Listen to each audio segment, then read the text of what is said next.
baca bersama-sama firman Tuhan, baik dalam Alkitab terjemahan lama atau Alkitab terjemahan baru, kita baca saja sama-sama untuk mempersingkat waktu. Dari hal perempuan yang bersalut dengan matahari dan hal naga besar. 1, 2, 3. Maka kelihatanlah di langit suatu alamat yang besar, yaitu seorang perempuan bersalut dengan matahari, dan bulan ada di bawah kakinya, dan di kepalanya bermahkotakan 12 bintang. Adalah ia itu mengandung dan berteriak sebab sakit dan sengsara hendak beranak. Puji Tuhan, silakan duduk kembali. Nanti saya minta tolong hamba-hamba Tuhan untuk cepat-cepat membaca firman Tuhan. Karena kalau menyangkut Wahyu 12 ini memang agak panjang. Saya mau press 3 saja saudara-saudara. Tidak usah panjang-panjang. Haleluya. Nah, puji Tuhan saudara-saudara. Nah, kitab Wahyu saudara-saudara ini kita tahu bersama bahwa kitab yang ke-66 daripada Alkitab. Alkitab terakhir sekaligus penutup perjanjian di dalam Alkitab. Kalau bahasa Inggris dikatakan apokalips. Artinya membuka tudung, menyingkapkan rahasia, mengungkapkan sesuatu. Nah, diterima oleh Rasul Yohanes ketika dia berada di pembuangan di Pulau Patmos. Rasul Yohanes, saudara-saudara, Tuhan pilih untuk menerima wahyu ini. Karena apa? Dia adalah orang yang sangat dikasihi. Kata firman Tuhan di dalam Yohanes pasal yang ke-13 ayat 25. Dia adalah seorang rasul yang selalu bersandar di dada Yesus. Di dada ada jantung. Jantung lambang kasih, saudara-saudara. Sebab itu kenapa Rasul Yohanes ini menerima kitab Wahyu, karena dia adalah rasul yang paling dikasihi. Dan memang Rasul Yohanes daripada ke-12 rasul, dia adalah rasul yang terakhir kali wafat, saudara-saudara. Dia wafat di kota Efesus pada tahun 100 ketika dia dipenggal di depan kuil Artemis, saudara-saudara. Dipancung oleh Kaisar Domitian karena mempertahankan kebenaran. Nah, saudara-saudara, kitab Wahyu ini, kalau kita buka rahasianya, itu sangat berhubungan erat dengan kitab Daniel, saudara-saudara. Kenapa? Karena rahasia nubuatan-nubuatan di dalam kitab Daniel ini merupakan satu kesatuan dengan nubuatan dan penglihatan yang ada di dalam kitab Wahyu.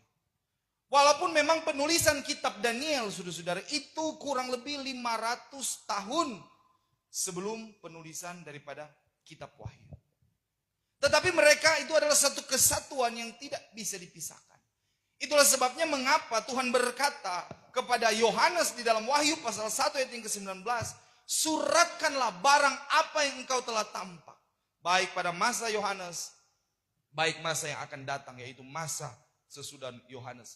Masa yang jauh melampaui zaman Rasul Yohanes pada waktu itu. Makanya kitab Wahyu, saudara-saudara, ini bukan berisi perkara-perkara yang ada di gereja hujan awal saja.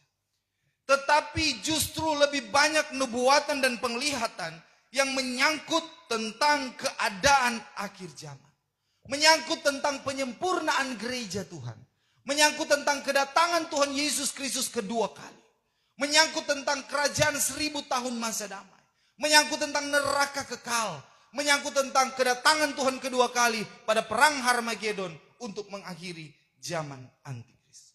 Makanya Tuhan katakan kepada Yohanes di dalam Wahyu pasal 22 ayat yang ke-10. Coba kita baca firman Tuhan. 22 ayat yang ke-10. Lalu katanya kepadaku, janganlah engkau meteraikan segala perkataan nubuat di dalam kitab ini, karena masanya sudah dekat. Iya. Tuhan katakan jangan engkau memeteraikan perkataan rahasia yang ada di dalam kitab Wahyu, karena masanya sudah dekat. Ya. Nubuatan, pengajaran itu menjadi perenungan bagi saya dan saudara sebagai orang-orang yang ada di akhir zaman menjelang kedatangan Tuhan kedua kali. Karena di akhir zaman, kata Daniel 12 ayat yang keempat, hikmat akan dipertambahkan. Pengetahuan akan dipertambahkan. Dan banyak orang akan menyelidik rahasia daripada kitab Wahyu. Makanya saudara-saudara, buka matamu. Kabar pengantin, berita pengantin bukan hanya ada di orang-orang kabar pengantin. Tapi sudah begitu banyak hamba-hamba Tuhan yang mengatakan bahwa tujuan iman gereja Tuhan adalah untuk menjadi pengantin Kristus. Ya, saudara-saudara. Nah, pada waktu Rasul Yohanes menerima kitab Wahyu ini, saudara-saudara, Wahyu pasal 1 sampai Wahyu pasal 3 menyangkut nasihat kepada 7 jemaat Asia Kecil, dikatakan dia masih berada di bumi. Wahyu pasal 1 ayat 17, rohnya ketika dia rebah, rohnya itu masih berada di bumi. Tetapi ketika Tuhan mengungkapkan rahasia tentang akhir zaman, masa yang melampaui masanya, saudara-saudara, di dalam pasal 4 sampai pasal yang ke-22, saudara-saudara, di situ dimulai dengan pasal 4 Tuhan katakan bahwa naiklah engkau kemari. Artinya roh Yohanes bukan lagi berada di bumi, tetapi dia dibawa sampai ke aras, saudara-saudara. Karena rahasia yang akan diungkapkan kepadanya menyangkut akhir zaman, menyangkut penyempurnaan gereja, menyangkut perkara-perkara yang ada di belakang langit biru, saudara-saudara. Roh Yohanes bukan lagi berada di bumi, tapi dia dibawa sampai ke tahta Allah, sampai ke aras Allah untuk diajar. Coba kita baca Yohanes 4. Wahyu 4 ayat 1. Kemudian daripada itu aku tampak suatu pintu terbuka Ya, di surga. ketika dia akan diungkapkan rahasia tentang akhir zaman, dia melihat ada pintu sorga terbuka. Maka suara yang mula-mula ku dengar itu Ya. seperti bunyi sangkakala bertutur kepadaku. Katanya, naiklah kemari, Naiklah engkau kemari. aku menunjukkan kepadamu barang yang tak dapat tiada akan jadi Aku kemudian kelak. akan menunjukkan kepadamu segala perkara yang akan jadi kelak atau masa setelah Rasul Yohanes. Makanya firman Tuhan bilang orang yang membaca kitab Wahyu di dalam Wahyu 1 ayatnya yang ketiga itu berbahagia, saudara. Ya. Karena di dalamnya ada begitu banyak rahasia-rahasia yang menyangkut bagaimana Allah akan menyempurnakan gerejanya sampai dibawa kepada tujuan iman saya dan saudara untuk menjadi mempelai Kristus yang sempurna. Kita dipanggil, saudara-saudara. Dan ketika kita lahir baru daripada air dan roh, terlebih kita boleh mengenal pengajaran ini. Kita bukan tergolong panggilan biasa-biasa saja, saudara. Ketika kita dipanggil dalam pengajaran ini, kita dipanggil bukan tergolong menjadi Kristen yang biasa-biasa saja. Atau kita terpanggil hanya untuk dibawa menjadi anak-anak Allah, saudara-saudara. Tetapi ketika kita dipanggil masuk dalam rencana Allah, kita dipanggil masuk dalam pengajaran ini, kita sementara dipersiapkan untuk menjadi mempelai Kristus yang sempurna. Untuk menjadi istri anak domba Allah, saudara-saudara. Inilah rencana yang begitu indah yang Tuhan siapkan bagi kita. Suatu rahasia yang begitu dalam, suatu rahasia yang begitu besar yang Allah boleh nyatakan kepada saya dan saudara. Coba kita baca Efesus pasal 1 ayat 9 dan ayat yang ke-10. Efesus 1 ayat yang ke-9.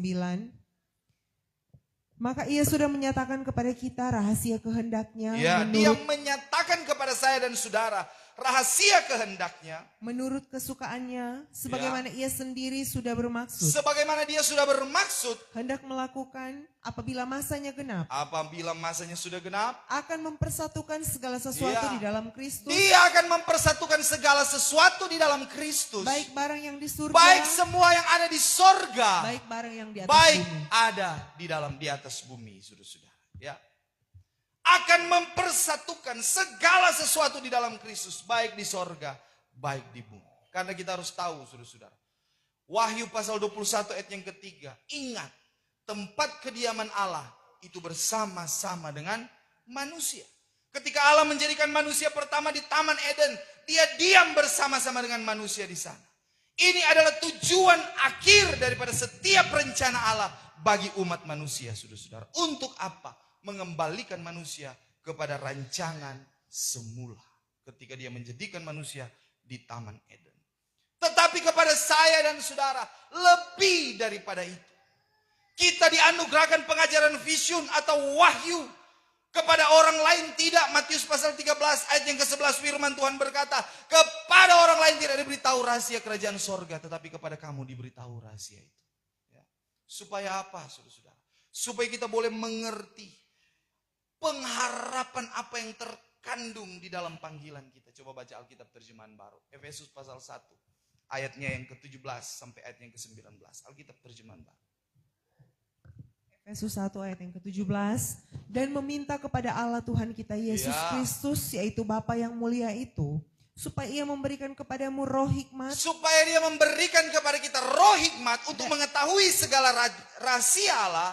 Dan wahyu. Dan pengwahyuan. Untuk mengenal dia dengan Supaya benar. kita mengenal dia dengan benar. Terus sampai ayat 19. Ayat 18. Dan supaya ia menjadikan mata hatimu terang. Supaya lewat pengwahyuan yang kita terima, lewat hikmat yang Tuhan berikan, dia memberikan kita mata yang terang. Agar kamu mengerti pengharapan apakah yang terkandung dalam Iya, panggilannya. supaya kita boleh mengerti ada pengharapan apa yang boleh terkandung di dalam panggilan iman saya dan saudara. Betapa kayanya Oh, kemuliaan bagian betapa kaya, betapa limpah kemuliaan. yang ditentukannya bagi Iya, orang-orang kudus. Bagian yang ditentukan bagi saya dan saudara orang-orang kudus. Dan betapa hebat kuasanya bagi kita yang Dan percaya. betapa hebat kuasanya bagi kita, bagi orang yang percaya. Sesuai dengan kekuatan Sesuai dengan kuasanya. kekuatan kuasanya. Jadi ada makna apa yang terkandung? Ada pengharapan apa yang terkandung di dalam panggilan saya dan saudara? Kata firman Tuhan. Sebab itu Paulus bilang di dalam 2 Korintus 9, saudara ayat 15. Syukurlah kepada Allah. Sebab anugerah yang tidak terkira-kira itu. Anugerah yang tidak terkatakan. Apa itu anugerah yang tidak terkatakan? Mari kita lihat rahasia Wahyu pasal 12 ayat 1 dan ayat yang kedua. Inilah rahasia yang makna daripada anugerah yang tidak terkatakan itu, saudara-saudara. Ya. Dalam Wahyu pasal 12 ayat 1 dan ayat yang kedua, saya katakan tadi, ini merupakan suatu rahasia tentang kesempurnaan gereja Tuhan. Tentang rahasia bagaimana gereja Tuhan akan menikah dengan Tuhan Yesus Kristus sebagai mempelai laki-laki sorga. Gereja Tuhan yang sudah terpilih, yang setia dan menjadi pengantin Kristus. Ya. Wahyu pasal 12 ini merupakan suatu rahasia besar. Dan juga merupakan sebuah peristiwa penting yang tidak bisa kita pisahkan daripada perjalanan iman gereja Tuhan. Kalau saudara di luar kabar pengantin, saudara tidak akan mendengarkan rahasia-rahasia ini. Saudara. Tetapi rahasia ini boleh dibukakan kepada kita. Karena ini adalah tujuan iman kita dipanggil masuk dalam rencana Tuhan. Supaya apa? Supaya gereja Tuhan menjadi sempurna, serupa dengan Kristus. Bahkan menjadi pengantin-pengantin Kristus. Wahyu pasal 12 ayat 1-2, saudara-saudara, adalah berbicara tentang gereja Tuhan yang sudah sempurna tubuh, jiwa, dan roh. Gereja itu bukan merek, saudara-saudara. Gereja itu bukan bangunan. Gereja itu bukan organisasi. Gereja itu bukan fasilitas yang ada di dalamnya. 1 Korintus pasal 3 ayat yang ke-16. 1 Korintus pasal 6 ayat 19. 2 Korintus pasal 6 ayat yang ke-16. Gereja adalah sidang jemaat itu sendiri. Saya dan saudara adalah gereja itu. Kita adalah tubuh Kristus. Ya, yang kata firman Tuhan di dalam 1 Petrus pasal 2 ayat yang ke-5. Yang telah dibangun menjadi rumah rohani. Menjadi imamat yang kudus. Yang telah terbangun berdasarkan ajaran daripada rasul dan para nabi. Menjadi apa? Tempat kediaman Allah oleh roh, saudara-saudara.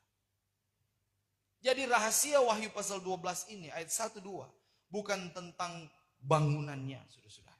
Tetapi rahasia ini tentang kita gereja yang terpilih, yang sudah sempurna, yang menikah dengan Tuhan Yesus Kristus secara rohani. Yang dilukiskan, yang digambarkan seperti perempuan yang berselubung atau bersalut dengan matahari. Yang berdiri di atas bulan dan memakai mahkota 12 bintang dan sementara sengsara hendak melahirkan. Matahari kita tahu berbicara tentang Allah Bapa. Bulan berbicara tentang anak Allah atau Tuhan Yesus Kristus. Dan bintang itu berbicara tentang Roh Kudus. Sedangkan perempuan adalah berbicara tentang gereja Tuhan. Sama seperti apa yang Paulus katakan kepada jemaat yang ada di Korintus. Di dalam 2 Korintus pasal 11 ayat yang kedua. Ya. Yang telah bersalut dengan Tritunggal Allah. Artinya sudah sempurna tubuh, jiwa, dan roh. Mari kita lihat saudara-saudara. Dikatakan di ayat pertama. Maka kelihatan di langit satu alamat yang besar. Alamat besar itu sama dengan tujuan yang besar. Karena ini menyangkut tujuan akhir daripada gereja Tuhan. Saya katakan tadi kita dipanggil dalam ajaran ini bukan hanya sekedar selamat. Tetapi kita dipersiapkan untuk menjadi istri raja di atas segala raja. Hosea pasal 2 ayat yang ke-18 sampai 19. Aku akan memperistrikan engkau untuk selama-lamanya. Coba bantu saya di dalam Yesaya pasalnya yang ke-62 ayat yang ke-5, apa kata firman Tuhan? 2 ayat yang kelima.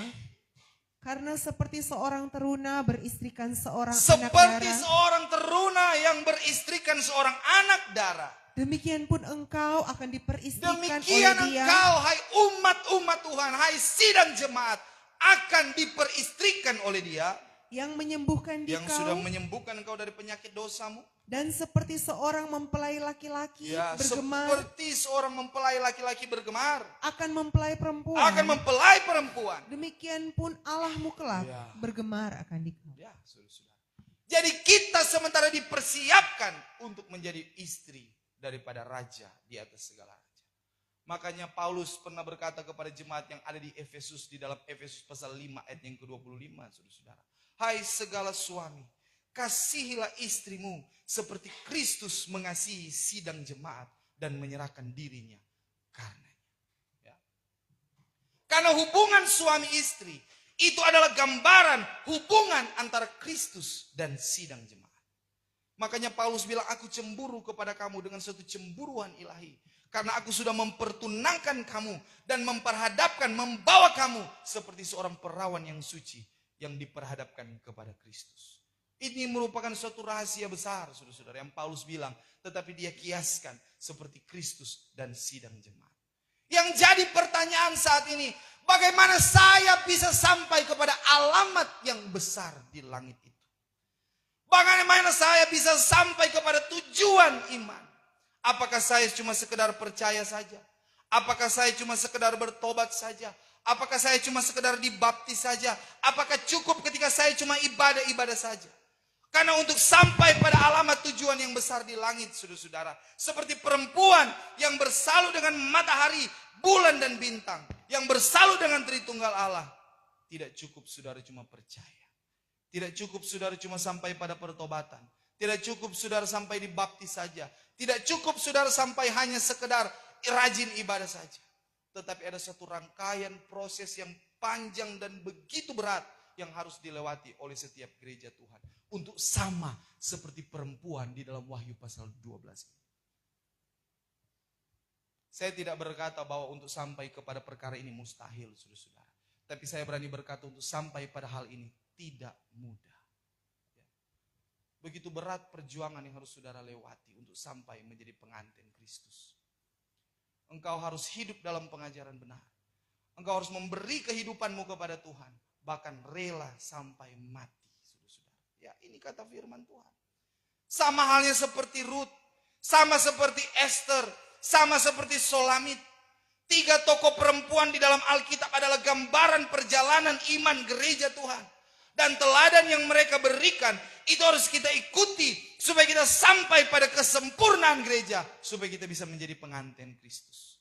Kisah cinta antara Ruth dan Boaz, kisah cinta antara Esther dan Raja Ahasveros, kisah cinta antara Sulamit dan Salomo itu mengandung makna rohani yang begitu dalam, saudara-saudara. Itu bukan cuma hanya sekedar kisah romansa di dalam Alkitab, tetapi itu adalah bayangan antara Kristus dan sidang jemaat. Makanya saudara-saudara, firman Tuhan berkata kita harus bandingkan barang rohani dengan barang rohani. Karena 1 Korintus pasal yang kedua ayat yang ke-13 sampai 15, orang rohani itu menyelidiki segala perkara. Kita lihat Ruth, dia harus meninggalkan Moab yang berbicara tentang segala kemanisan-kemanisan dunia.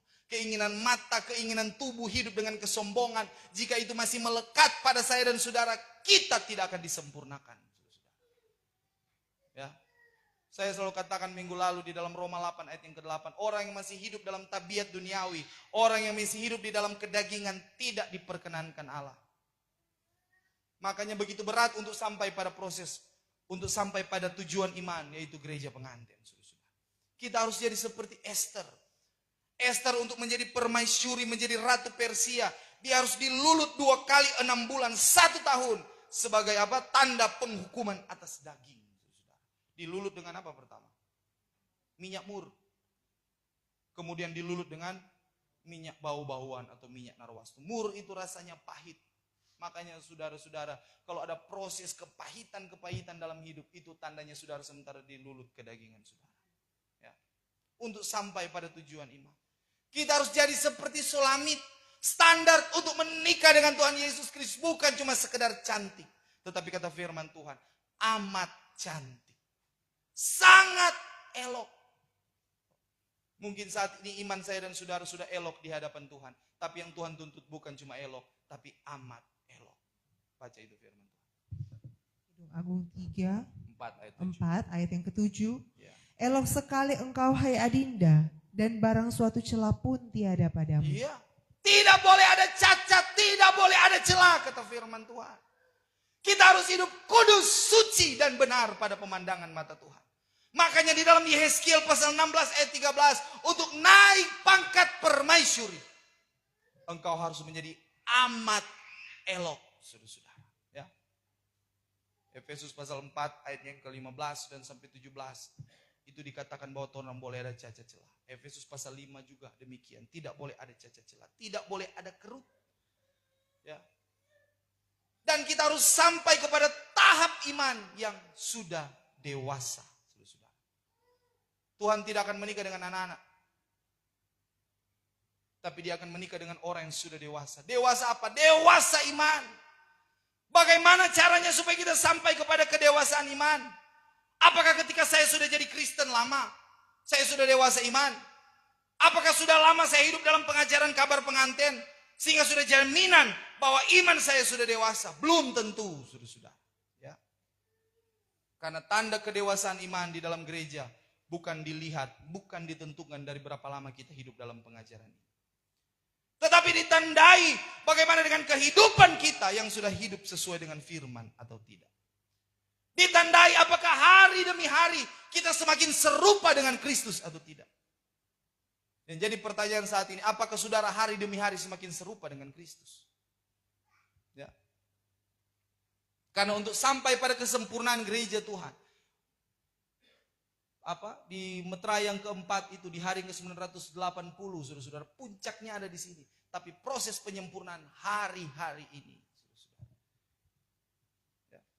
Makanya kata firman Tuhan di dalam Filipi 1 ayat 27. Coba baca firman Tuhan. Filipi 1 ayat 27. Hanya biarlah kehidupanmu di dalam sidang jemaat. Kehidupanmu di dalam sidang jemaat. Di dalam satu perhimpunan. Berpadan dengan Injil Kristus. Sesuai dengan Injil. Supaya baik aku datang melihat kamu. Baik berjauhan. Boleh aku mendengar hal kamu. Bahwa kamu berdiri tetap di dalam satu roh. Berdiri tetap di dalam satu roh. Dengan sehati bersungguh-sungguh berlomba. Dengan sehati bersungguh-sungguh berlomba. Oleh karena iman Injil itu. Jadi tanda kedewasaan iman. Bukan dilihat dari seberapa banyak firman yang sudah kita tahu. Tapi apakah kita sudah melakukan firman itu atau tidak. Tanda kedewasaan iman adalah ketika hidupmu saat ini, hari-hari ini, sementara bersungguh-sungguh berlomba dalam iman. Berlomba dalam kesetiaan mengiring Tuhan. Tapi kalau orang masih 1 bulan 1 kali datang tuh cari Tuhan, tidak akan disempurnakan. Saya berani berkata demikian karena memang untuk dibawa pada kesempurnaan iman berat. Tanda kedewasaan iman kita. Apakah kita sudah bisa menghasilkan buah-buah kebenaran sesuai dengan apa yang Tuhan mau. Di dalam Filipi 1 ayat yang ke-11. Ada 3 buah yang dituntut oleh Tuhan. Matius pasal 3 ayat yang ke-8. Buah pertobatan. Kalau tidak engkau akan ditebang. Ya. Kemudian yang kedua. Hasilkanlah buah-buah pelayanan iman. Hamba-hamba Tuhan melayani mimbar. Melayani dengan firman Tuhan. Sidang jemaat melayani meja. Apakah kita sudah lakukan itu atau tidak? Kemudian hasilkan buah-buah dengan Roh Kudus. Galatia 5 ayat 22 sampai 23. Kalau kau tidak menghasilkan buah-buah Roh Kudus, kau akan dikutuk. Kata firman Tuhan. Karena pohon itu akan dikenal daripada buahnya. Pohon yang dewasa pasti akan berbuah. Tetapi kata firman Tuhan, pohon yang hijau, sekalipun hijau, kalau dia tidak berbuah, dia tidak berguna. Kata firman Tuhan. Coba baca Lukas 13 ayat 7. 13 ayat 7. Lalu katanya kepada penunggu kebun anggur itu, kepada kebun itu, tengoklah, sudah 3 tahun lamanya aku datang mencari buah pada pohon ara ini. Sudah 3 tahun dia mencari buah di antara pohon ara itu. Tiada dapat. Tidak dapat. Tebanglah dia. Tebang. Apa gunanya lagi? Apa lagi gunanya? Menyempitkan Cuma tanah itu. menyempitkan tanah. Makanya pohon yang tidak berbuah adalah pohon yang tidak berguna. Itu hanya menyempitkan tanah. Mohon maaf, saya harus sampaikan ini, saudara-saudara. Supaya apa? Supaya saudara berbuah. Ya. Karena kalau saudara cuma tumbuh subur, Mazmur pasal 37, saudara-saudara, ayat yang ke-35, orang jahat pun tumbuh subur di hadapan Tuhan. Di hadapan Tuhan. Ya. Tapi tidak berbuah. Karena untuk sampai pada tahap kedewasaan iman, tidak semudah orang cuma berkhotbah hamba-hamba Tuhan. Tapi engkau harus menjadi pelaku firman, hai hamba-hamba Tuhan. Kata firman Tuhan dalam 2 Timotius pasal yang kedua ayat 15. Engkau harus menghadapkan dirimu benar di hadapan Tuhan. Seperti seorang hamba yang tiada bermalu. Yang apa? Coba baca saja itu firman Tuhan. 15. Ya. Berusahalah engkau memperhadapkan dirimu benar kepada Allah. Hamba-hamba Tuhan, usahakanlah dirimu memperhadapkan dirimu benar di hadapan Allah. Sama seperti seorang hamba yang tiada bermalu. Sama seperti hamba Tuhan yang tiada bermalu. Dan yang menjalankan perkataan dari hal yang benar itu dengan sebenarnya. Menjalankan perkataan dari hal yang benar dengan sebenarnya. Jadi ketika hamba-hamba itu menyampaikan khotbah, bukan cuma lip service. Saudara ajar jemaat setia, tapi saudara tidak setia. Saudara ajar jemaat supaya rajin berkorban, tapi saudara tidak berkorban dalam pelayanan. Saudara ajar jemaat Tuhan supaya giat dalam persekutuan, tapi saudara tidak giat dalam persekutuan. Itu adalah hamba Tuhan yang hanya menyampaikan kebenaran, tapi tidak menjalankan kebenaran itu dengan sebenar-benarnya. Ya. Makanya untuk sampai pada tahap iman itu berat, saudara-saudara. Pada kedewasaan iman itu berat. Tidak semudah kita sampaikan firman. Tidak semudah kita bicara, tidak semudah kita dengar. Tapi proses begitu berat dan sulit. Makanya di dalam Wahyu pasal 12 ayat yang kedua kata firman Tuhan. Perempuan itu sementara sengsara hendak melahirkan. Saya mau tanya ke ibu-ibu yang pernah melahirkan normal. Mana sakit apa yang lebih sengsara daripada mau melahirkan? Ada sakit gigi? Bunda? Normal dua-dua? Sakit gigi lebih sakit dari mau melahirkan. Sakit paling sakit itu sakit mau melahirkan. Saudara-saudara, ya. Sakit, ya. Begitu juga dengan proses pendewasaan iman, saudara-saudara. Sukar, sulit, sakit, ya. Nah, Indah semua rasa dia selama tuh enggak rasa. Berapa tahun enggak rasa Indah? 10-11 tahun, nah dia semua rasa ulang tuh sengsara hendak melahirkan. Ada yang mau tambah lagi untuk sengsara hendak melahirkan? Ya. Itu sukar, saudara. Itu perkara yang sulit. Bahkan kita tahu orang yang mau melahirkan antara dua hidup dan mati. Makanya orang bilang, aduh udah iring Tuhan. So rasa setengah mati.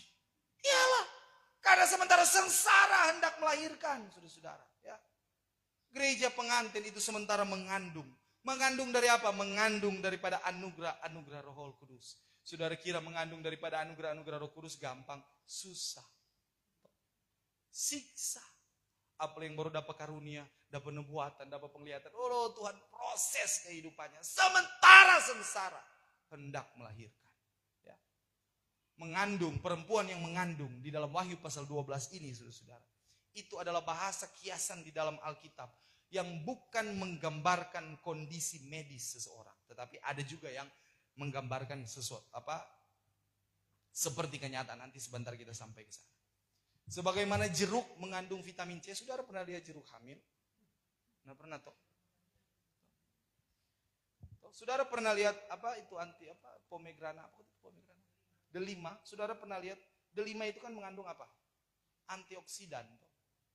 Saudara pernah lihat delima mengandung? Nggak pernah toh? Nah itu pun sama seperti Wahyu pasal 12, saudara-saudara. Ya. Itu bukan kondisi medis. Dia sementara sengsara hendak melahirkan. Sengsara karena apa? Diolok, dihina, dicaci, dituduh, dihakimi, difitnah karena nama Tuhan. Bahkan dalam proses mengiring Tuhan berat, saudara. Kalau saudara sementara rasa itu akhir-akhir ini, itu tandanya kita sementara menuju kepada kesempurnaan gereja. Makanya jangan mundur, saudara-saudara. Saudara sementara diproses menuju kepada kedewasaan iman. Dan kita sudah tahu bagaimana jalannya untuk sampai kepada gereja sempurna terpilih dan menjadi pengantin. Lewat apa? 7 tingkatan iman. Ini adalah jalan yang harus dilewati oleh gereja itu untuk sampai pada kesempurnaan gereja. Tidak boleh ditawar. Nah, pertanyaan berikutnya. Kapan terjadi kesempurnaan? Kapan terjadi pernikahan gereja Tuhan? Bagaimana prosesnya, Pak Gembala? Kesempurnaan gereja Tuhan dan pernikahan gereja Tuhan itu terjadi bersamaan. Ya, itu terjadi pada akhir meterai yang keempat di kegerakan besar. Pada hari yang ke-980 kegerakan besar, gereja Tuhan menjadi sempurna tubuh, jiwa, dan roh dan menikah dengan Tuhan Yesus Kristus. Jadi tidak ada pernikahan di sorga, saudara-saudara. Pernikahan itu terjadi di bumi. Sama seperti kisah tentang siapa itu? Ishak dan Ribka, saudara-saudara. Ya, saya tidak sampai ke sana. Itulah penyempurnaan gereja Tuhan untuk mengakhiri meterai yang keempat. Kecuali kepada mereka yang akan dipilih untuk melayani. Mereka yang masuk 5 jawatan, rasul, apalagi? Nabi, gembala, penginjil, guru agama. 5 jawatan ini, dia harus sempurna lebih dulu sebelum masuk ke gerakan besar. Pada hari pertama ke gerakan besar, terjadi pelantikan 5 jawatan, mereka langsung sempurna tubuh, jiwa, dan roh. Mengapa 5 jawatan harus sempurna lebih dulu? Karena Injil kerajaan, kabar pengantin akan dimasyurkan di 4 penjuru alam. Mereka akan dipakai untuk memasyurkan Injil kerajaan di 4 penjuru alam. Untuk mengembalikan iman daripada gereja Tuhan, kita harus kembali kepada standar iman gereja yang benar. Gereja Tuhan di akhir zaman ini harus kembali kepada standar iman gereja hujan awal. Kembali kepada standar pekabaran gereja hujan awal. Standar iman dan standar perkabaran gereja hujan awal. Apa yang mereka lakukan? Coba kita baca dulu. Kisah pasal 2 ayat yang ke-44. Ini standar iman dan standar pekabaran. Ayat 44. Maka sekalian orang yang percaya itu adalah bersama-sama. Ya. Dan segala milik itu dipunyainya bersama-sama. Mereka hidup bersama-sama. Ayat 44 itu. Ya. Mereka menjadi percaya, kalau kata terjemahan baru, mereka bersatu. Artinya di dalam satu perhimpunan harus ada persatuan. Untuk sampai kepada standar iman gereja hujan awal. Dan segala sesuatu mereka punya sama-sama. Kemudian kisah 4 ayat 32. 4 ayat 32. Ya. Adapun orang banyak yang sudah percaya itu. Standar iman gereja hujan awal yang ketika mereka percaya. Hidup sehati dan sejiwa. Sehati, sejiwa. Dan tiada seorang pun mengatakan barang sesuatu yang dipunyainya itu miliknya sendiri. Tidak mengatakan ini kita punya. Melainkan semuanya dipunyainya bersama-sama. Ini standar iman. Kemudian standar pengajaran. Standar pengajaran Efesus pasal 2 ayat yang ke-20. Harus kembali kepada pengajaran Rasul dan Nabi. Ya. Bukan hanya dibangun saja. Tetapi apa? Bertekun. Coba baca itu. 2 ayat 20. Dan kisah 2 ayat yang ke-42. Dibangunkan di atas alas segala rasul dan nabi-nabi. Maka batu penjurunya itulah Kristus Yesus sendiri. Dibangunkan dengan pengajaran Rasul, pengajaran Nabi. Itu pengajaran langsung daripada Tuhan. Tapi bukan cuma dibangun. Tapi apa kata kisah 2 ayat 42? Kisah 2 ayat 42. Ya. Maka mereka itu pun bertekun di dalam Harus pengajaran bertekun rasul-rasul. di dalam pengajaran rasul-rasul. Dan di dalam persekutuan. Ya. Dan di dalam hal memecahkan roti dan doa. Nah, inilah pengajaran murni yang Tuhan minta kepada kita. Saudara. Cuma di kabar pengantin saudara bisa dapat ini. Saudara tidak bisa dapat di luar kabar pengantin. Karena itu bertitik tolak daripada kisah 2 ayat 37-38. Bertobat, berbaptis, beroleh anugerah-anugerah Roh Kudus. Maka terbentuklah 7 tingkatan iman. Dan sidang jemaat mula-mula terbangun daripada 7 tingkatan iman ini. Yang berdasar pada khotbah Petrus ketika hari Pentakosta. Ketika Petrus berkhotbah menyampaikan kebenaran. Apa kata firman Tuhan di dalam kisah 2 ayat 41 sampai 42. Ada berapa yang dibaptis? 3.000 jiwa. Jemaat mula-mula dimulai dengan 120 murid di atas loteng Yerusalem. Menghasilkan 3.000 jiwa. Orang di sini. Seberapa ribu jiwa nggak ada bawa omok Pak Tuhan? Seberapa ribu jiwa? Ini tahu no Pak. Hamba-hamba Tuhan Yos, seberapa ribu jiwa nggak ada bawa Pak Tuhan? Ketika kamu sudah terima Roh Kudus, kamu akan jadi saksi kelak. Kadang orang takut menyampaikan kebenaran. Kadang orang takut menyuarakan kebenaran kepada keluarga kita. Padahal sebenarnya tanda orang memiliki Roh Kudus bukan hanya berkata-kata dengan berbagai-bagai bahasa, tapi dia harus memperoleh kuasa untuk menjadi saksi dimanapun dia berada. Ya. Makanya Mami bersyukur. Walaupun banyak tantangan, banyak ujian, banyak yang Mami bawa. Keluarga. Toh, papi, oma masuk, manja kembali lagi. Itu keluarga yang Tuhan bawa. Itu dari satu orang, saudara-saudara. Saya dan Ibu Gembala menjadi hamba Tuhan. Itu karena Mami juga. Ya. Makanya tidak sia-sia, banyak harga yang Tuhan yang dibayar untuk satu jiwa. Nah, makanya jadi berkat, saudara. Bahkan bukan cuma sampai situ, Kisah 4 ayat yang keempat, habis tambah 3.000, tambah lagi berapa? 5.000. Bahkan di dalam Kisah 5 ayat 12 sampai 14 bertambah begitu banyak. Coba baca firman Tuhan. 12. Maka banyaklah tanda ajaib dan mujizat diadakan oleh rasul-rasul di antara kaum itu, dan mereka itu sekalian pun berhimpunlah dengan sehati di dalam serambi Sulaiman. Sampai 14. Maka yang lain itu seorang pun tiada berani bercampur dengan mereka itu, tetapi kaum itu memuliakan mereka itu. Maka makin bertambah-tambahlah bilangan orang yang percaya akan Tuhan, yaitu teramatlah banyak orang laki-laki dan perempuan. Saudara lihat. Semakin banyak bertambah-tambah orang yang percaya kepada Tuhan. Nah ini harus kembali, saudara-saudara. Nanti di kegerakan besar akan lebih dahsyat dan luar biasa. Waktu itu cuma terkena bayang Petrus saja orang boleh sembuh. Di ayat 15 tadi di dalam Kisah 5. Di dalam Kisah 19 ayat 12. Cuma lewat sapu tangan daripada Paulus. Bekas baju daripada Paulus. Orang boleh sembuh. Setan boleh keluar. Bahkan kita lihat bagaimana di dalam Kisah pasal 8 ayat 39. Itu sampai itu Filipus boleh diraihkan. Makanya ingat saudara-saudara. Di muka kegerakan besar. Gereja Tuhan harus menjadi dewasa secara rohani untuk ditunangkan dengan Kristus. Saya katakan ukuran bertunangan bukan anak-anak.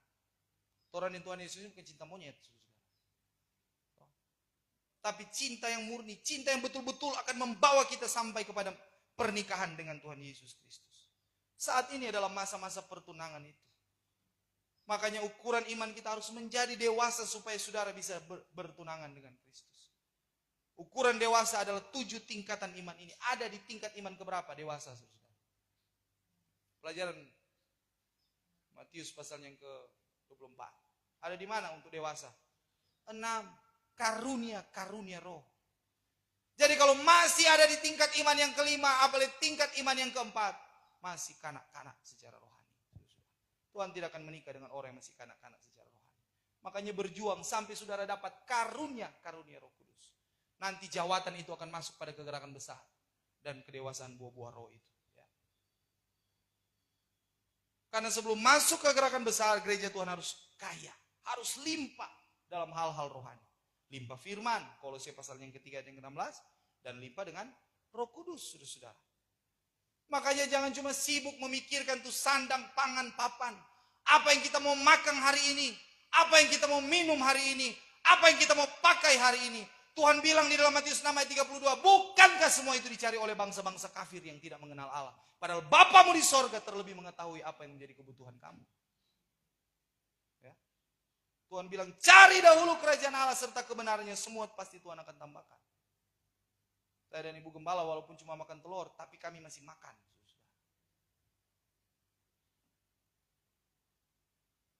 Makanya jangan terlalu khawatir dengan masalah hidup. Masuk ke gerakan besar, kalau orang masih pikir sandang, pangan, papan. Ya, saudara-saudara, embang.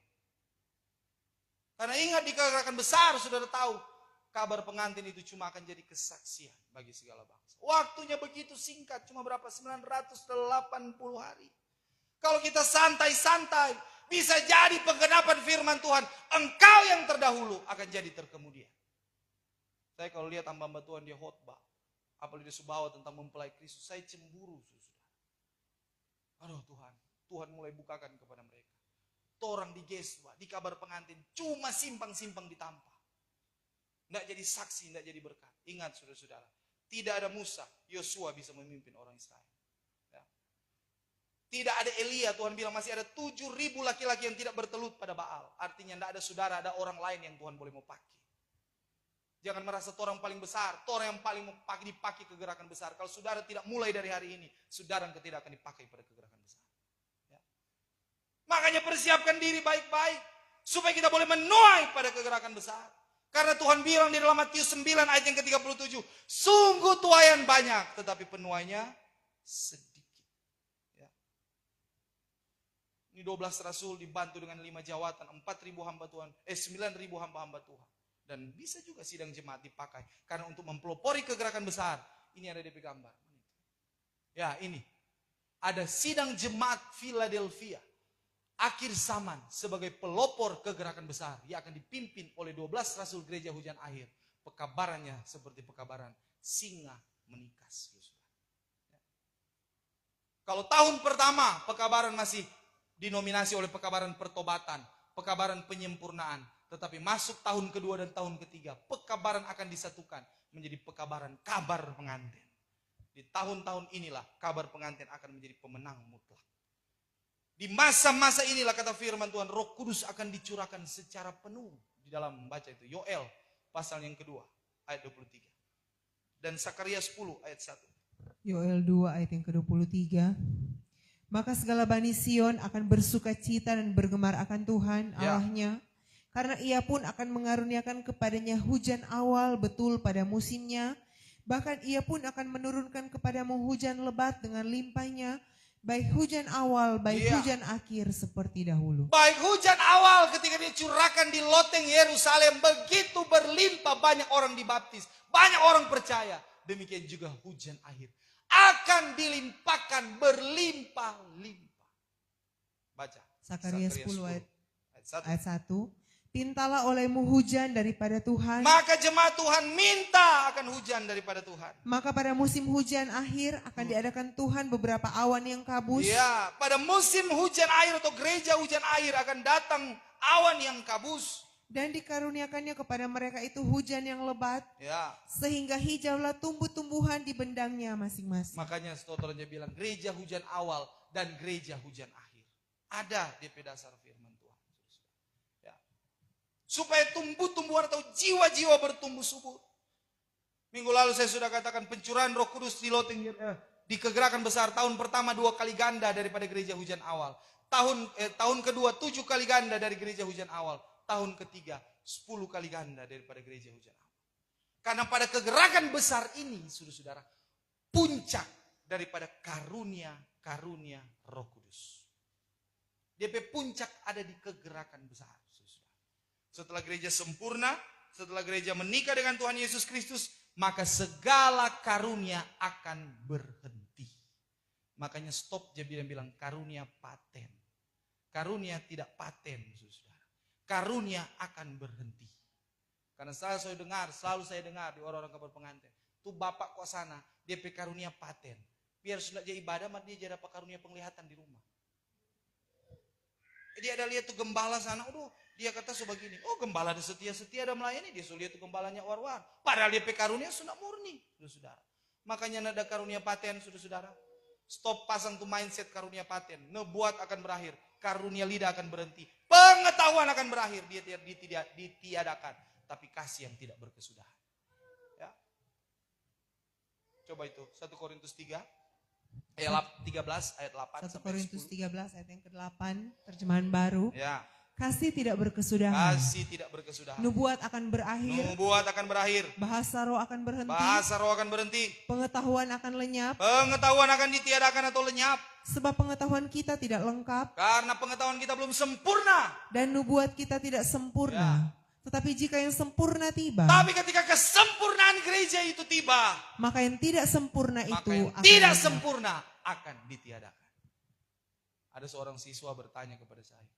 Pak Gembala, di jemaat kami ada nubuatan yang beginilah, begitulah, beginilah. Saya katakan tidak ada nubuatan yang sempurna. Masa ya Pak Gembala? Saya kira nubuatan sempurna. Baca dulu 1 Korintus 13. Karena pengetahuan kita belum sempurna. Begitu dan Pak Gembala. Jadi apa yang sempurna, yang tidak berkesudahan? Kasih. Dia semulai mau menghakimi itu orang yang bernubuat. Nggak orang ngana bernubuat, begini ngana bernubuat. Nggak ada kasih itu. Firman Tuhan bilang, kasih itu tidak memegahkan diri. dia tidak sombong. Tuh, 1 Korintus pasal 13. Nah, ini terjadi di jemaat Korintus. Perdebatan anugerah-anugerah ada di Korintus. 1 Korintus 12, 1 Korintus 14. Itu perdebatan anugerah-anugerah. Tapi Paulus menempatkan pasal kasih di antara itu dua. Tuh, Paulus bilang, kejarlah itu karunia yang terbesar. Apa itu karunia yang terbesar? Kasih. Nah, kita harus kembali kepada standar ini. Semua akan dimiliki bersama-sama. Nah, pekabaran rasul-rasul gereja hujan akhir, saya katakan tadi, itu akan 10 kali lebih keras daripada pekabaran gereja hujan awal. Seperti singa menikas. Minggu lalu kita sudah sentil tentang 12 lembu yang ada memikul kolam pembasuhan. Tetapi ada 12 singa yang ada di singgasana Salomo. Nah, tahun pertama kegerakan besar, kuasa dilipat kali gandakan 2 kali ganda. Tetapi di tahun pertama ini juga terjadi pemeteraian. Selain pelantikan 5 jawatan, di tahun pertama juga terjadi pemeteraian 144.000 perempuan-perempuan mulia. Yang disebut sebagai gereja pengantin mulia. Mereka yang akan melahirkan 144.000 teruna-teruna. Coba baca Wahyu pasal 7 ayat yang keempat. 7 ayat yang keempat. Maka aku dengar banyaknya segala orang yang sudah bermeterai itu. Ya. Jumlahnya 144.000 yang sudah bermeterai daripada segala suku bangsa Bani Israel. Jadi tahun pertama kegerakan besar akan ada pemeteraian 144.000. Ya, pemeteraian 144.000 gereja pengantin mulia. Siapa yang memeteraikan? Malaikat Gabriel. Diberikan kuasa untuk memeteraikan. Dan saudara tahu, setelah saya baca pengajaran di dalam Wahyu pasal 7 ini, saudara, ternyata di muka kegerakan besar akan terjadi penghalangan pemeteraian 144.000. Siapa yang menghalangi? Naga. Makanya ada malaikat yang berjaga di 4 mata angin. 4 malaikat ini adalah 4 beda dengan yang 4 malaikat yang di sungai Efrat. Ini 4 malaikat ini adalah malaikat yang dibawa komando Mikael sebagai penghulu malaikat. Mereka lah yang akan nanti meniup 7 sangkakala dan mencurahkan 7 bokor murka Allah. 4 malaikat inilah yang menahan 4 mata angin. Apa yang dimaksud dengan angin? Angin peperangan. Jadi kalau saudara lihat saat ini sudah ada isu-isu tentang peperangan perang dunia ketiga. Belum, karena masih ada 4 malaikat yang menahan 4 arah mata angin ini. Supaya angin peperangan tidak bertiup. Karena apa? Karena masih akan ada pemeteraian 144.000 perempuan-perempuan suci. Kemudian tahun kedua kegerakan besar akan ada apa? Akan ada pelipat gandaan kuasa 7 kali ganda. Di sini akan terjadi peraipan-peraipan sama seperti Filipus, saudara. Ya. Kemudian tahun yang ketiga, di sini saudara-saudara akan terjadi pekabaran yang keras 10 kali ganda.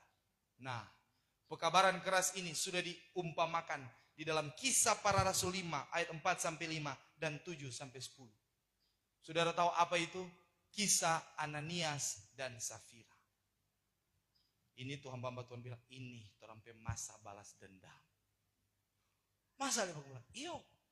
Itu jemaat yang kabal-kabal, yang babat tandu gembala, disinilah DP masa. No tandu-tandu jomon itu hamba Tuhan.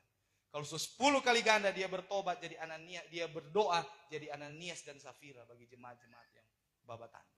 Apa tuh Ananias dan Safira yang jadi? Mati. Mereka mendustai Roh Kudus.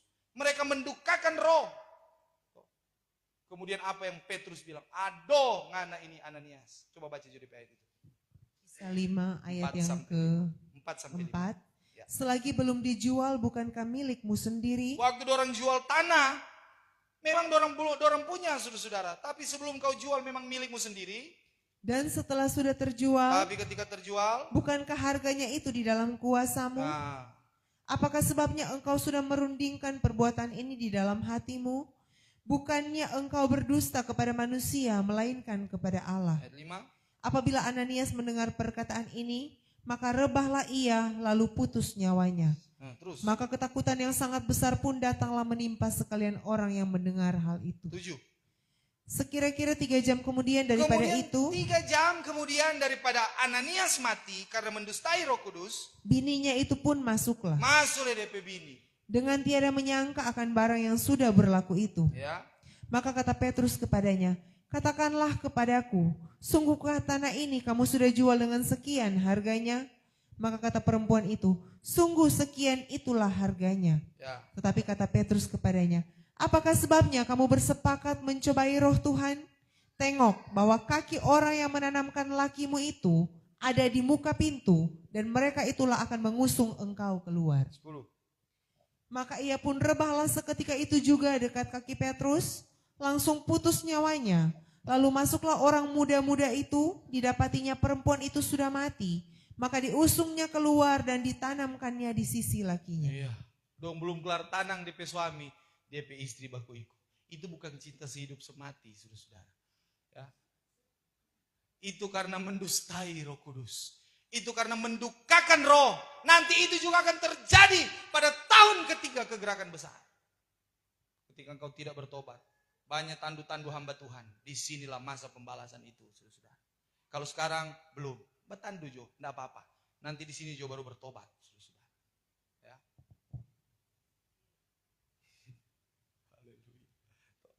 Nah, di tahun ketiga ini, itulah masa-masa mendekati penyempurnaan gereja Tuhan. Kristus sebagai kepala akan menyatu dengan tubuhnya, yaitu sidang jemaat. Di arus kegerakan besar ini begitu dahsyat, saudara-saudara. Tidak bisa dibendung lagi. Sehingga semua batasan-batasan organisasi sudah tidak ada lagi. Di kegerakan besar sudah ada Pantekosta, sudah ada Gespa, sudah ada Gemim, sudah ada GPD, aliran-aliran Katolik dan lain sebagainya. Karena semua sudah menyatu di kegerakan besar. Ya. Firman Tuhan minggu lalu dari lutut, DP air, arus kegerakan besar dari lutut, kemudian sampai mata kaki, sampai di lutut, kemudian di pinggang, sampai tidak bisa diarungi lagi. Dan akan banyak jiwa yang akan dituai di sana. Apakah saudara mau menuai? Hah? Nyandak tukang? Biar jo pengembala. Berpangku tangan jo kita. Nggak usah menuai jo kita. Mau menuai atau nyandak, saudara-saudara? Kalau mau menuai, saudara harus berjuang dari hari-hari ini. Kemudian, saya mau jelaskan juga. Gereja pengantin itu terbagi atas dua golongan. Jadi dalam Wahyu pasal 12 ini, itu saudara ada terbagi dari dua golongan. Yang pertama, gereja pengantin kurang mulia. Dan yang kedua, gereja pengantin mulia. Gereja pengantin kurang mulia dikatakan meterai umum. Dan gereja pengantin mulia itu dikatakan meterai khusus. Nah, gereja pengantin kurang mulia atau meterai umum, siapa mereka? Nah, gereja pengantin kurang mulia ini adalah mereka yang sebagai orang-orang percaya yang dipanggil dari keadaan bercacat celah, yang dipanggil daripada keadaan berdosa, yang telah ditebus dengan darah Kristus yang jumlahnya tidak dibatasi. Makanya coba orang baca dulu, Roma pasal 8, ayat 28 sampai 30. Roma 8 ayat yang ke-28. Tetapi kita mengetahui bahwa segala sesuatu bekerja bersama-sama, mendatangkan kebajikan bagi orang yang mengasihi Allah, yaitu bagi orang yang dipanggil menurut yaitu bagi kehendak Allah. mereka, yaitu gereja pengantin kurang mulia meterai umum yang terpanggil menurut rencana Allah. Karena orang yang dikenalnya terdahulu, ia itu juga ditetapkannya terdahulu akan menjadi serupa dengan teladan anaknya, supaya ia itu menjadi anak sulung di antara beberapa banyak saudara. Dan orang-orang ditetapkannya terdahulu, Mereka yang telah ditetapkannya terdahulu, mereka itulah juga dipanggilnya. Dan orang-orang yang dipanggilnya itu, mereka itulah juga dibenarkannya.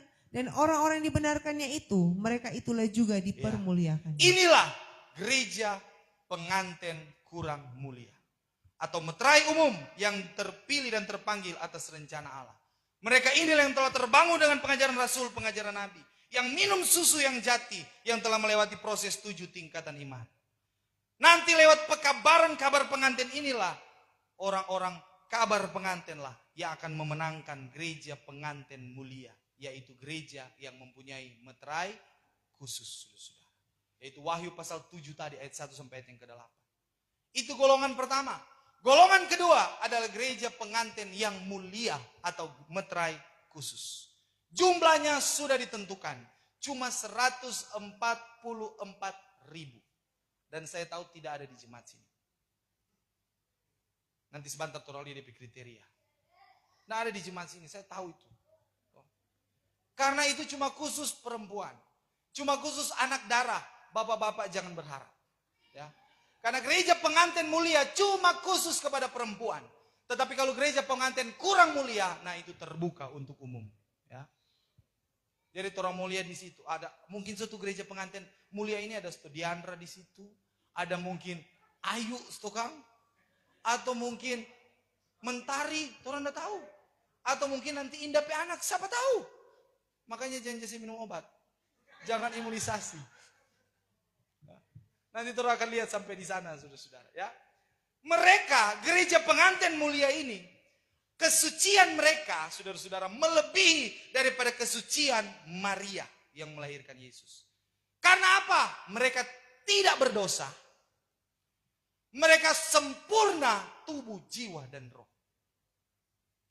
Gereja pengantin kurang mulia ini, yang mulia ini, mereka yang mengandung sebenarnya. Mereka yang mengandung sesungguhnya sama seperti Maria mengandung. Mereka mengandung dari mana? Dari Roh Kudus, saudara. Melahirkan 144.000 teruna. Indah kan ada mengandung dari Roh Kudus, bukan toh?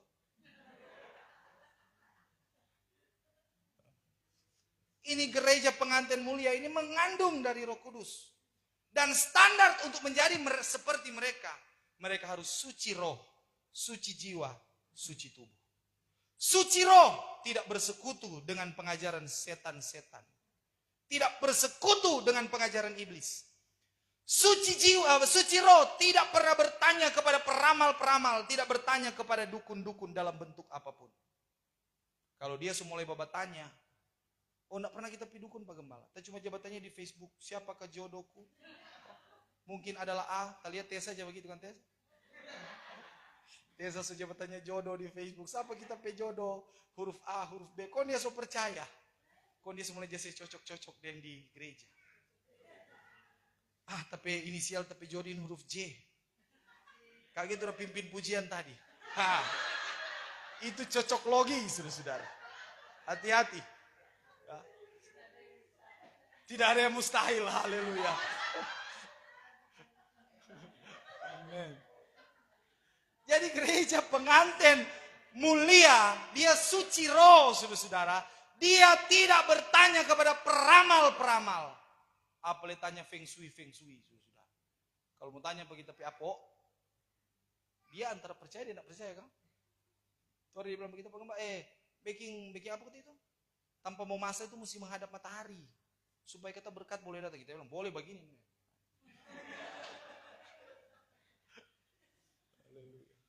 Jangan kata baking rumah menghadap apa? Jalan. Karena tusuk sate. Notor orang percaya tusuk rage itu kipas, saudara-saudara. Haleluya. Kemudian, apa standar untuk suci roh? Tidak pernah berobat kepada dukun-dukun. Ada yang pernah berobat kepada dukun-dukun di sini? Kalau so ada, belum? Oh, belum. Iyo, zaman jahiliyah kata Kang. Iya. Tapi kalau sebegitu ya sudah. Putus. Kemudian dia suci jiwa. Suci jiwa itu seperti apa? Dia tidak pernah menerima pengajaran sesat.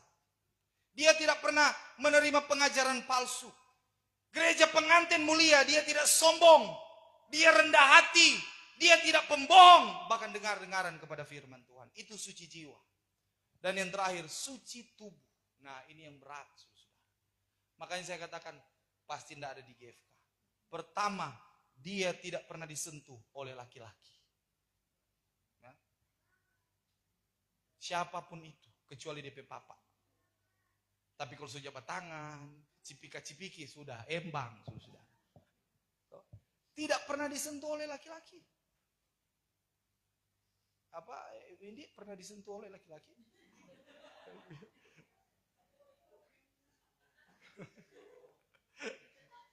Kemudian yang kedua, tidak pernah terkontaminasi dengan obat-obatan.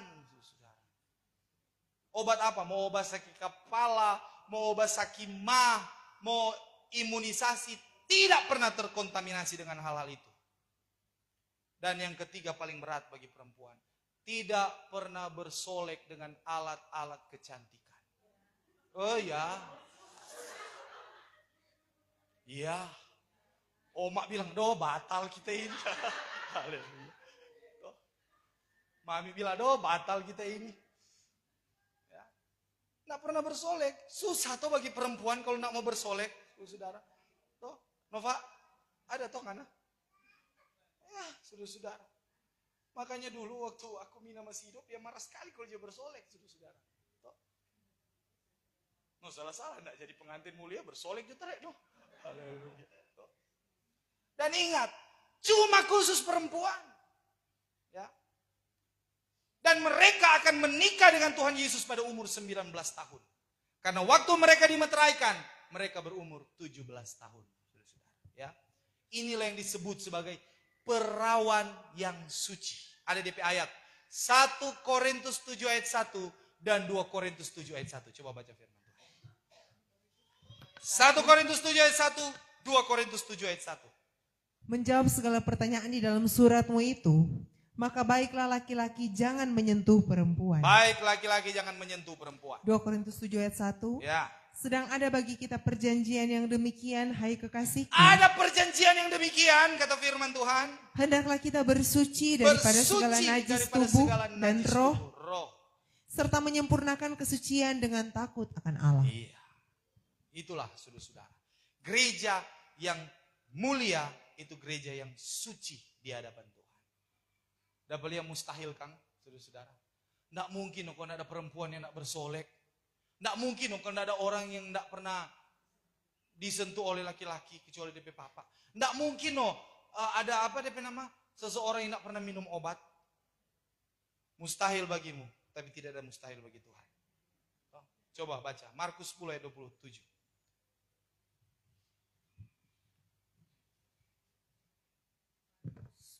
Ayat yang ke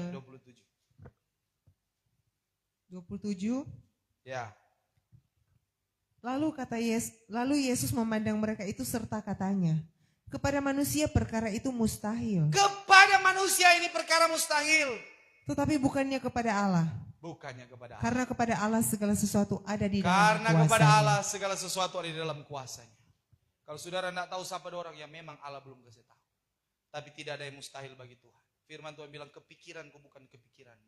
Rancanganku bukan rancanganmu. Setinggi langit dari bumi, setinggi itulah rancangan kita. Rancangan Tuhan dalam kehidupan kita. Coba Yeremia pasal 32 ayat 27. Yeremia 32 ayat yang ke-27. Bahwa sesungguhnya akulah Tuhan Allah segala manusia. Masakan ada perkara yang mustahil kepadaku. Nah, masakan ada perkara yang mustahil bagi Tuhan. Ya, tidak ada yang mustahil bagi Tuhan. Semua pasti akan terjadi. Nah, gereja pengantin mulia ini, mereka yang mengandung daripada Roh Kudus yang akan melahirkan, saya katakan tadi, 144.000 teruna-teruna yang gagah perkasa. Berapa lama mereka mengandung? Mereka mengandung selama 280 hari pada meterai yang kelima, atau 9 bulan 10 hari. Ya. Kandungan mereka berasal dari kandungan Roh Kudus, dan ketika akhir akhir meterai yang kelima, mereka akan melahirkan anak laki-laki 144.000 teruna-teruna yang gagah perkasa. Saudara-saudara. Jadi di sini tidak ada sesar ya saudara-saudara. Dia lahir secara normal. Jadi jangan bercita-cita kita mau jadi dokter operasi untuk kita mau operasi di 144.000 perempuan suci. Tidak ada saudara-saudara. Mereka akan melahir normal. Dan mereka akan mengandung selama 9 bulan 10 hari. Itulah yang disebut dengan masa vakum saudara-saudara. Masa tidak ada pemberitaan. Ya, kita sudah bahas itu sebelumnya. Nah, gereja yang mengandung ini, mereka mengandung dalam 2 bagian. Gereja pengantin kurang mulia mengandung dari apa?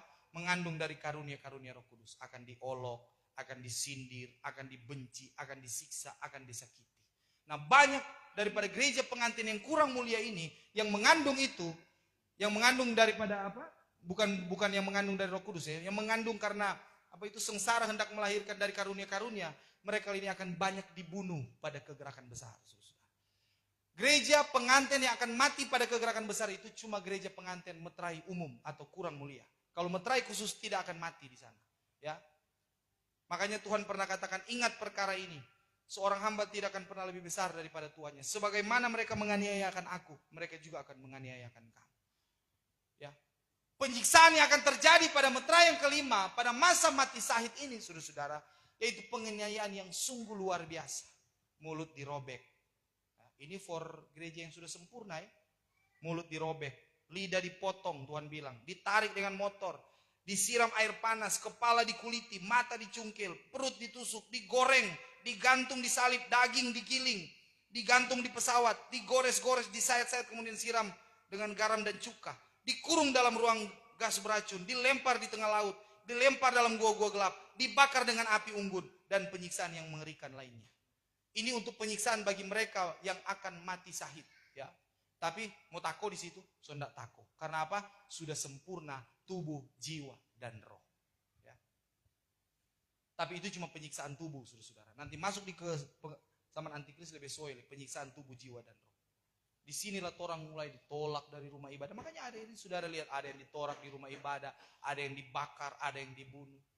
Tapi ingat, saudara-saudara, mereka yang mati syahid pada kegerakan besar meterai kelima, mereka itu akan mendapatkan penghormatan khusus.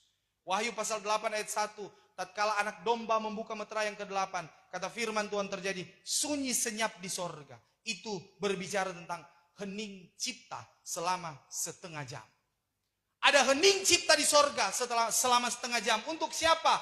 Untuk menghormati pahlawan-pahlawan iman yang mati syahid pada kegerakan besar. Ya, saudara-saudara. Ingin jadi pahlawan iman semua?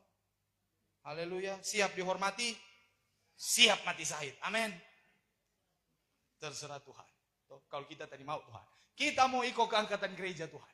Biar Jo Anto, Mami, dan hamba Tuhan lainnya yang mati syahid Tuhan. Mereka siap menjadi tameng bagi gembala. Amin. Banyak berdamai Jo. Haleluya. Kemudian, meterai khusus. Saya katakan tadi mereka mengandung daripada anak laki-laki, daripada Roh Kudus melahirkan anak laki-laki. Kemudian mereka ini akan melahirkan di ujung meterai yang kelima untuk persiapan masuk meterai yang keenam. Sementara mereka melahirkan, tiba-tiba ada malaikat yang menyambar anak-anak mereka langsung dibawa ke aras. Anak-anak 144.000 akan menjadi teruna-teruna yang gagah perkasa, langsung dewasa. Nyak mau tunggu lagi tahun-tahun, langsung dewasa saat itu. Kemudian naga ingin menggagalkan kelahiran itu, dia kejar sampai di sorga. Kemudian terjadi peperangan di sorga selama 3 hari di bumi sementara persiapan untuk keangkatan gereja. Ketika naga kalah bersama dengan para malaikat-malaikatnya melawan Mikael bersama dengan malaikat-malaikat di sorga, maka naga itu tercampaklah ke bumi. Ketika dia tercampak ke bumi, dia menyeret sepertiga bintang di langit. Sepertiga bintang di langit berbicara tentang malaikat-malaikat yang akan jatuh bersama dengan naga itu. Kemudian dia marah. Dia pergi untuk memerangi itu perempuan yang melahirkan. Tetapi perempuan, kata firman Tuhan, dikaruniakan kedua sayap burung nasar yang besar. Kemudian dilarikan ke padang gurun atau di awan-awan dan dipelihara selama 1260 hari. Ketika naga melihat tempat kedudukannya di sorga sudah tidak ada, atau Lucifer tempat kedudukan di sorga sudah tidak ada, maka dia pergi memerangi benih gereja yang tertinggal. Siapa benih gereja yang tertinggal? Benih gereja yang tertinggal di dalam Wahyu pasal 12 ayat yang ke-17 adalah mereka yang masih memegang hukum-hukum Allah. Apa itu hukum-hukum Allah? Hukum Taurat. Dan yang masih berpegang pada kesaksian Kristus. Apa itu kesaksian Kristus? Yohanes pasal 3 ayat 1 sampai ayat 7. Setinggi-tingginya lahir baru daripada air dan roh. Makanya gereja Tuhan yang tidak terangkat pada keangkatan gereja, sekalipun engkau sudah lahir baru daripada air dan roh, engkau akan tidak masuk pada keangkatan gereja. Karena apa? Ukuran iman masih kanak-kanak rohani. Jadi dewasa rohani ketika engkau sudah memiliki karunia-karunia Roh Kudus dan dibawa pada kesempurnaan iman. Kemudian ketika itu masuklah yang namanya masa antikris. Zaman antikris selama 3,5 tahun, 1260 hari. Dan di sini akan terjadi siksaan-siksaan dahsyat. Setelah zaman antikris, Tuhan Yesus akan turun bersama dengan para bala tentara sorga. Bersama dengan 144.000 anak laki-laki yang lahir daripada gereja pengantin mulia. Untuk turun berperang pada perang Harmagedon. Pada Wahyu pasalnya yang ke-19, saudara-saudara, ayat 11 sampai 16. Setelah perang Harmagedon, antikris, iblis kalah. Antikris bersama dengan antek-anteknya, nabi-nabi palsu, rasul-rasul palsu, langsung dibuang ke neraka kekal, tidak perlu diadili lagi. Tetapi ular tua atau Lucifer, dia langsung dirantai di dalam lubang yang tidak terduga dalamnya. Wahyu pasal 20 ayat 1 sampai 3. Di sinilah dia dirantai selama 1000 tahun. Ketika itu iblis dirantai, masuklah 1000 tahun masa damai, saudara-saudara. Gereja Tuhan di sini, ketika terjadi perang Harmagedon, selesai perang Harmagedon, terjadi kebangkitan pertama. Ketika malaikat, penghulu malaikat yaitu Mikael meniup sangkakalanya, orang-orang yang mati dari zaman Habel, yang masuk pada kebangkitan pertama, dia akan bangkit terlebih dahulu. 1 Korintus pasalnya yang ke-15, ayatnya yang ke-4, 50-51, mereka akan bertemu dengan gereja pengantin yang terangkat pada keangkatan gereja di awan-awan. Kemudian mereka akan diubahkan sekejap mata dari awan-awan menuju ke awang-awangan. Untuk apa di awang-awangan atau angkasa? Mereka akan berpesta, pesta perkawinan anak domba Allah. Selama 75 hari. Jadi di bumi terjadi pernikahan, di sorga terjadi pesta. Saudara-saudara, coba kita baca dulu Wahyu 19 ayat 6 sampai ayat yang ke-7. Ayat yang ke-6. Maka aku dengar seperti bunyi suara orang ramai, dan seperti bunyi banyak air menderu, dan seperti bunyi guruh yang besar berkata, Haleluya. Haleluya. Karena Tuhan kita Allah yang Maha Kuasa, Karena Tuhan kita Allah yang Maha Kuasa, sungguh memerintah. sungguh telah memerintah. Hendaklah kita bersuka cita dan Ya. bersukaria, dan hendaklah kita memberi dia hormat, karena ketika kawin anak domba Ketika itu sudah kawin tiba, anak domba itu sudah tiba. dan istrinya pun sudah bersedia. sudah bersedia. Jadi tatkala akhir zaman antikris, Tuhan Yesus dilantik menjadi raja di atas segala raja. Kemudian dia berperang pada perang Harmagedon, saudara-saudara. Iblis kalah, sudah dikatakan tadi.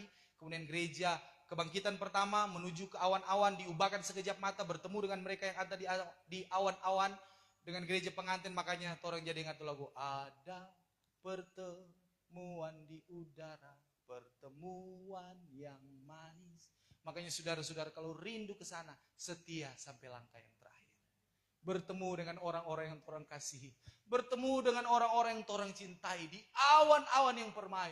Untuk berpesta di pesta 75 hari anak domba Allah. Sementara berpesta di pesta 75 hari di bumi. Sementara terjadi pembersihan selama 75 hari.